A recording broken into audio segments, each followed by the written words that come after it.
বন্ধুরা, হনুমান ও রাক্ষসী সিংহিকার কাহিনী রামায়ণের একটি গুরুত্বপূর্ণ অংশ, যেখানে হনুমান সীতা মায়ের সন্ধানে লঙ্কার অভিমুখে যাত্রাকালে সাগর পার হওয়ার সময় সিংহিকা নামক এক রাক্ষসী তার ছায়া ধরে তাকে আকর্ষণ করার চেষ্টা করে, কিন্তু হনুমান তার শক্তি ও বুদ্ধিমত্তা দিয়ে তাকে বধ করেন।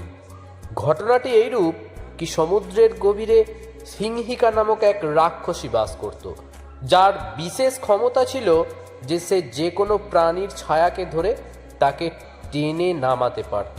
এই দুর্ধর্ষ রাক্ষসীর কবল থেকে রক্ষা পাওয়ার সামর্থ্য কোনো সাধারণ মানুষের ছিল না।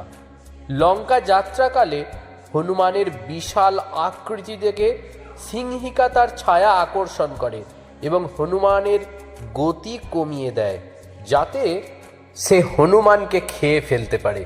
সিংহিকা যখন হনুমানকে হত্যা করতে তার পিছু নেয়, হনুমান বুঝতে পারেন যে কেউ তার গতি রোধ করছে এবং তিনি তার শক্তি প্রয়োগ করে সিংহিকার মুখে প্রবেশ করে বিশাল আকৃতি ধারণ করেন এবং সিংহিকার মুখ ও পেট বিদীর্ণ করে তাকে হত্যা করেন এবং বিনা বাধায় লঙ্কায় প্রবেশ করেন।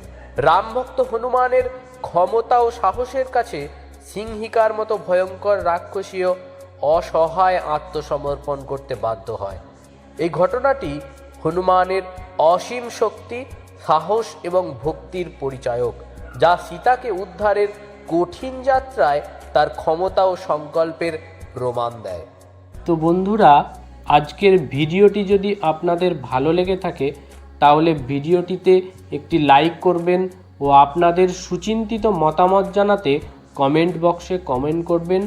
আর হ্যাঁ, আমাদের চ্যানেলটি সাবস্ক্রাইব করে পাশের বেল আইকনটি প্রেস করতে ভুলবেন না।